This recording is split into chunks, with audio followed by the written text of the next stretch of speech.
যদি আপনার ডেবিট ক্রেডিটের হিসাব, প্রতি মাসে আয় ব্যয়ের হিসাব যদি আপনার পিতা জীবিত থাকা অবস্থায় পিতার নখ দর্পণে না থাকে, তাহলে আপনার পরিবার পিতা থাকা অবস্থায় আদর্শ পরিবার হতে পারে না। কি করে আপনাকে বোঝাবো? আল্লাহ নবী সাল্লাল্লাহু আলাইহি সাল্লাম বলেছেন, একটা হাদিস দেখেন, ইবনু মাজা আবু আবুল আদব শিষ্টাচার সংক্রান্ত একটা অধ্যায় সমীরের শিরোনাম পাবেন। এই শিরোনামে 3663 নম্বর হাদিস, আবু দারদা রাদিয়াল্লাহু তাআলা আনহু থেকে বর্ণিত। তিনি বলেন, রাসূল সাল্লাল্লাহু আলাইহি ওয়াসাল্লাম বলেছেন, আল ওয়ালিদু আওসাতু আবওয়াবিল জান্নাহ। তুমি জান্নাতে যেতে চাও না? তুমি যে জান্নাতে যেতে চাও, সেই জান্নাতের মধ্যবর্তী দরজা হচ্ছে তোমার পিতা। তোমার যদি ইচ্ছা হয় তো দরজাটা ভেঙে ফেলো, আর তোমার যদি ইচ্ছা হয় তো দরজাটার হেফাজত করো। তাহলে জান্নাতের দরজা যদি হেফাজত করতে চান, মধ্যবর্তী জান্নাতের দরজা যদি হেফাজত করতে চান, তাহলে কাকে হেফাজত করতে হবে? পিতার। এখনো আপনার সম্পদের ডেবিট ক্রেডিটের হিসাব পিতার হাতেই দিতে পারলেন না, তাহলে কি করে আপনি জান্নাতের মধ্যবর্তী দরজার হিসাব করতেছেন? আশ্চর্য ব্যাপার, চিন্তা করেন। এই জন্য আল্লাহ নবী সাল্লাল্লাহু আলাইহি ওয়াসাল্লাম বলেছেন, আল-আকুলি ওয়ালিদাইহি, যে ব্যক্তি পিতা মাতার অবাধ্যচারণ করে সে জান্নাতে যাবে না, 1 নম্বর। 2, জান্নাতে যাবে না আর দায়ুস। কে যাবে না? দায়ুস জান্নাতে যাবে না। এখন দায়ুস কে বলেন তো? দায়ুস কে? আগে মসজিদের মেম্বারে দাঁড়িয়ে ইমাম সাহেব খুতবা দিত, বলতো কি, যে নারী পর্দা করে না রাস্তায় বের হয়, এই নারী দায়ুস বলে না? তাহলে ওই দায়ুসের বাপ নাই, ওই নারীর কি স্বামী নাই, ওই নারীর ভাই নাই, ওই নারীর পুত্র নাই, গার্ডিয়ান নাই। গার্ডিয়ান থাকার পরেও বিপর্দায় ঘোরা নারীটাকে কেন দায়ুস বলছেন? আপনার দায় কোথায়? আপনার দায় কোথায়? চিন্তা করেন। এই জন্য দায়ুস বুঝতে হবে। দায়ুসকে সহিহ তারগিব ওয়াত তারহিব নামে একটা হাদিসের কিতাব আছে, 2 নম্বর খণ্ডের 473 নম্বর পৃষ্ঠা, 2070 নম্বর হাদিসের ব্যাখ্যায় দায়ুস শব্দের ব্যাখ্যা এখানে এসেছে। এখানে বলা হচ্ছে, আদ-দায়ুসু হুয়াল্লাযী ইয়ালামুল ফাহিশাতা ফি আহলিহি ওয়া হুয়া ইউকাররুহুম আলাইহা। দায়ুস হচ্ছে ওই ব্যক্তি, যে ব্যক্তি তার পরিবারের লোকজন বেহেয়াপনায় লিপ্ত, এটা সে জানে, তারপরেও প্রতিবাদ করেনি, বাধা দেয়নি, সংশোধন করেনি। এটা জেনেছে, পরিবারের লোকজন বিভিন্ন গোমরাহির মধ্যে নিমজ্জিত, কিন্তু সে নীরব ভূমিকা পালন করেছে। এই ব্যক্তি হচ্ছে কি? দায়ুস। এই ব্যক্তি দায়ুস। এই দায়ুস চিনতে হবে, দায়ুস চিনতে হবে। সম্মানিত উপস্থিতি, বোঝেন, পরিবার নষ্ট করার জন্য আপনার ভূমিকা আছে। পরিবার নষ্ট করার জন্য আপনার ভূমিকা আছে। কেমনি ভূমিকা আছে? একটা হাদিস দেখালে বুঝতে পারবেন। বুখারী, মুসলিম এবং মিশকাতুল মাসাবি, কিতাবুল ঈমান, ঈমান সংক্রান্ত একটা অধ্যায় রয়েছে। বাবুল ঈমান বিল কদর, তাকদীরের প্রতি ঈমান আনয়ন করা সংক্রান্ত একটা অনুচ্ছেদ রয়েছে। আল ফাসলুস আউয়াল, প্রথম পরিচ্ছেদের 90 নম্বর হাদিস। হাদিসটি আবু হুরায়রা রাদিয়াল্লাহু তাআলা আনহু থেকে বর্ণিত। তিনি বলেন, ক্বালা রাসূলুল্লাহ সাল্লাল্লাহু আলাইহি ওয়াসাল্লাম, রাসূল সাল্লাল্লাহু আলাইহি ওয়াসাল্লাম বলেছেন, মা মিন মাউলুদিন ইল্লা ইউলাদু আলাল ফিতরা। এমন কোন সন্তান নাই, এমন কোন শিশু নাই যে ইসলামের ফিতরাতের ভিতরে, ইসলামের স্কোপের ভিতরে জন্মগ্রহণ করে না। তার মানে যে শিশুই জন্মগ্রহণ করে ইসলামের স্কোপের ভিতরে, ইসলামের পরিধির ভিতরেই জন্মগ্রহণ করে। তাহলে ইহুদি হলো যে, তাহলে খ্রিস্টান হলো যে, তাহলে হিন্দু হলো যে, এর কারণ কি? আল্লাহ নবী সাল্লাল্লাহু আলাইহি ওয়াসাল্লাম বলেন, ফাআবওয়াহু ইউহাব্বিদানিহি আও ইউনাসসিরানিহি আও ইউমাজ্জিসানিহি। তার পিতামাতাই তাকে ইহুদি বানায়, তার পিতামাতাই তাকে খ্রিস্টান বানায়, তার পিতামাতাই তাকে অগ্নি উপাসক বানায়। চিন্তা করছেন? তাহলে একটা ছেলে যদি ইহুদি হয় আপনার কারণে, একটা ছেলে যদি খ্রিস্টান হয় আপনার কারণে, তাহলে একটা ছেলে মুসলিম হওয়ার পরে ডিমোরালাইজড হবে, একটা ছেলে মুসলিম হওয়ার পরে ডেভিয়েটেড হবে, একটা ছেলে মুসলিম হওয়ার পরে বিপদগামিতায় নিমজ্জিত হয়ে সমস্ত গোমরাহি করবে। এটার কারণ, এর পিছে দোষ হচ্ছে আপনার। আপনার পরিবার আদর্শ পরিবার হতে পারবে না যতক্ষণ পর্যন্ত আপনার ভিতরে দিয়াসা থাকবে, আপনি দায়ুস হবেন, ততক্ষণ আপনার পরিবার আদর্শ পরিবার হওয়া সম্ভব নয়। সম্মানিত উপস্থিতি, একটা হাদিস ভালো করে বোঝেন। 3টি পয়েন্ট আলোচনা করবো। হাদিসটা তো অনেকগুলো পয়েন্ট আছে, 3টি পয়েন্ট আলোচনা করবো। হাদিসটি কোথায় পাবেন? মুসনাদে আহমদ, মিশকাতুল মাসাবি, কিতাবুল ঈমান, ঈমান সংক্রান্ত একটা অধ্যায় রয়েছে। বাবুল কাবাইর ওয়া আকবারিহা, কবিরা গুনাহ সমূহ সংক্রান্ত একটা অনুচ্ছেদ রয়েছে। আল ফাসলুস সালিস, 3য় পরিচ্ছেদে 61 নম্বর হাদিস। মুয়াজ রাদিয়াল্লাহু তাআলা আনহু থেকে বর্ণিত, তিনি বলেন, আওসানি রাসূলুল্লাহ সাল্লাল্লাহু আলাইহি ওয়াসাল্লাম বিআশরি কালিমাতিন। আল্লাহর নবী আমাকে 10টি উপদেশ দিয়েছে। মুয়াজ রাদিয়াল্লাহু তাআলা আনহু বলছে, আমাকে 10টি উপদেশ দিয়েছে। এর মধ্যে 3টা উপদেশ আমি আপনাদেরকে শোনাবো। 1 নম্বর, আনফিক আলা ইয়ালিকা মিন তাওলিক।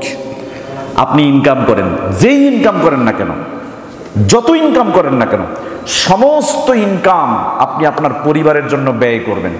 কার জন্য ব্যয় করবেন? সামর্থ্য অনুযায়ী যত টাকা কামাই করবেন, সমস্ত টাকা কার জন্য ব্যয় করবেন? পরিবারের জন্য। পরিবারের জন্য ব্যয় করবেন। মুমিনের চরিত্র এটাই। আপনি কষ্ট করছেন, মাথার ঘাম পায়ে পড়ছে, আপনি অপমানিত হচ্ছেন বসের কাছে, লাঞ্ছিত হচ্ছেন প্রধান শিক্ষকের কাছে, আপনি একেবারে তুচ্ছ তাচ্ছিল্যের শিকার হচ্ছেন প্রিন্সিপালের কাছে, এত কষ্ট করে ইনকাম করছেন, তারপরে সমস্ত টাকা খরচ করবেন কার জন্য? পরিবারের জন্য। যতটা সামর্থ্য আছে সম্পূর্ণ টাকা আপনি পরিবারের জন্য ব্যয় করবেন। এটাই আপনার আশ্চর্য চরিত্র, এইটা মুমিনের আশ্চর্য চরিত্র। আল্লাহ নবী সাল্লাল্লাহু আলাইহি ওয়াসাল্লাম বলছেন, মুমিন কখনো কষ্ট পায় না। মুমিন পায় না, কি পায় না বলেন? মুমিন কি পায় না? কষ্ট পায় না। আপনার জীবনে কোনো কষ্ট থাকবে না, আপনার জীবনে কোনো হাহাকার থাকবে না। আল্লাহ নবী সাল্লাল্লাহু আলাইহি ওয়াসাল্লাম একটা হাদিস বলেছেন, যে হাদিসটা আসছে বাইহাকিতে, মিশকাতুল মাসাবিতে এই হাদিসটা আসছে, কিতাবুল জানাইজ, জানাজার সালাত সংক্রান্ত একটি অধ্যায় রয়েছে, বাবুল বুকাই আলাল মাইয়িত, মৃত্যু ব্যক্তির উপর ক্রন্দন করা সংক্রান্ত একটা অনুচ্ছেদ রয়েছে, আল ফাসলুস সালিস, তৃতীয় পরিচ্ছেদের 1733 নম্বর হাদিস। সাদ বিন আবি ওয়াক্কাস রাদিয়াল্লাহু তাআলা আনহু থেকে বর্ণিত, তিনি বলেন, রাসূল সাল্লাল্লাহু আলাইহি ওয়াসাল্লাম বলেন, আজাবুল লিল মুমিন, মুমিনের চরিত্র হচ্ছে আশ্চর্যজনক। আপনি কল্পনাও করতে পারবেন না আপনার চরিত্রটা কি, বলেন তো? আশ্চর্যজনক। কেমন? ইন আসাবাহু খায়রুন হামিদাল্লাহ ওয়া শাকারা, যখন সে ভালো কিছু পায়, ভালো কিছু দেখে, কল্যাণকার কিছু পায়, কল্যাণকার কিছু দেখে, তখন সে প্রশংসা করে কার? আল্লাহ। ওয়া শাকারা, এবং কৃতজ্ঞতা করে কার? আল্লাহ। ওয়া ইন আসাবাতহু মুসিবা, যখন তার বিপদ আসে, যখন তার কষ্ট আসে, হামিদাল্লাহ ওয়া সাবারা, তখনও প্রশংসা করে কার? আল্লাহ। করেছেন কোনোদিন? করেছেন? বাপ মারা গেছে, করেছেন? প্রথম শব্দ হবে কি? আলহামদুলিল্লাহ। বলতে পেরেছেন? পেরেছেন? পারেন নাই, পারবেন না তো, অসম্ভব। আপনার সন্তান মারা গেছে, প্রথম শব্দ হবে কি? সুম্মাস্তারজা, এরপরে আপনি ইস্তেরজা করবেন, ইন্না লিল্লাহি ওয়া ইন্না ইলাইহি রাজিউন। প্রথম শব্দ আমরা আলহামদুলিল্লাহ বলতে পারি। বিপদ আসছে, সামনে অনেক বিপদ, বিপদে পতিত হয়ে গেছি, প্রথম শব্দ হবে কি? এটাই মুমিনের চরিত্র। কিন্তু এই চরিত্র আমরা ধারণ করতে পারিনি, পারবো কিনা জানি না। আল্লাহ নবী সাল্লাল্লাহু আলাইহি সাল্লাম বলেছেন, এই মুমিনটা কেমন দেখেন। আরেকটা হাদিস দিয়ে উদাহরণটা দিচ্ছি। এই হাদিসটা পাবেন আবার কোথায়? এই হাদিসটা পাবেন মুসনাদে আহমদ, বাইহাকি, আবু দাউদ, নাসাই, দারিমি, দারিকুতনি এবং মিশকাত, 6টি হাদিসের কিতাবে হাদিসটা আসছে। মিশকাতুল মাসাবি, কিতাবুল জানাইজ, জানাজা সালাত সংক্রান্ত একটি অধ্যায়, বাবুল বুকাই আলাল মাইয়িত, মৃত্যু ব্যক্তির উপর ক্রন্দন করা সংক্রান্ত একটা অনুচ্ছেদ রয়েছে, আল ফাসলুস সালিস, তৃতীয় পরিচ্ছেদের 1736 নম্বর হাদিস। হাদিসটি বর্ণনা করেছেন আব্দুল্লাহ বিন মাসউদ রাদিয়াল্লাহু তাআলা আনহু থেকে বর্ণিত, তিনি বলেন, এবং আবু মুসা আশআরী রাদিয়াল্লাহু তাআলা আনহু এক সনদে বর্ণনা করেছেন, তিনি বলছেন, রাসূল সাল্লাল্লাহু আলাইহি ওয়াসাল্লাম বলেছেন, যখন কোনো ব্যক্তির একজন সন্তান মারা যায়, দেখেন আপনার মুমিন হিসেবে অ্যাটিটিউড কেমন হবে। আল্লাহর নবী সাল্লাল্লাহু আলাইহি ওয়াসাল্লাম বলেছেন, যখন কোনো মুমিনের কোনো সন্তান মৃত্যুবরণ করে, তখন ফেরেশতারা ওই সন্তানের রূহ কবজ করে উপরের দিকে উঠতে থাকে। উপরের দিকে যখন উঠতে থাকে, তখন আল্লাহ সুবহানাহু ওয়া তাআলা ওই ফেরেশতাদেরকে জিজ্ঞাসা করে, কবাসতুম ওয়ালাদা আব্দি, তোমরা কি আমার বান্দার সন্তানের জীবন কবজ করে নিয়ে আসলে? তখন তারা জবাব দেয়, না আমায় রব্বি, হে প্রতিপালক, হ্যাঁ আমরা আপনার বান্দার সন্তানের জীবন কবজ করে নিয়ে আসলাম। তখন আল্লাহ নবী বলছেন যে আল্লাহ এই কথাটাকে আরো মডিফাই করে, আরো সুন্দর করে বলে, কবাসতুম সামারাতা ফুয়াদিহি, তোমরা কি আমার বান্দার কলিজার টুকরার জীবন কবজ করে নিয়ে আসলে? তখন ফেরেশতারা বলে, না আমায় রব্বি, হে প্রতিপালক, হ্যাঁ আমরা আপনার বান্দার কলিজার টুকরার জীবন কবজ করে আনছি। তখন আল্লাহ বলেন, মা যাকুল আব্দি, আচ্ছা তোমরা যে আমার বান্দার কলিজার টুকরার জীবন কবজ করে নিয়ে এসেছো, ওই সময় আমার বান্দা কি বলেছে? কি বলেছে?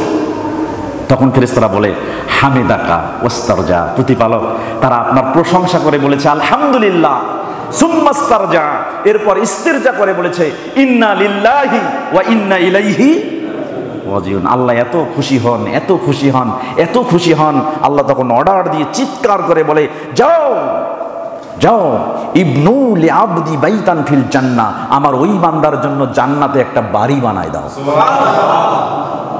চিন্তা করছেন? পেরেছেন? এরকম খুশি হইতে পেরেছেন? আরে মুমিনের চরিত্র হবে এরকম, এরকম মুমিন। যেই জন্য আল্লাহ নবী সাল্লাল্লাহু আলাইহি ওয়াসাল্লাম বলেছেন, আজাবুল লিল মুমিন, মুমিনের চরিত্র হবে এরকম।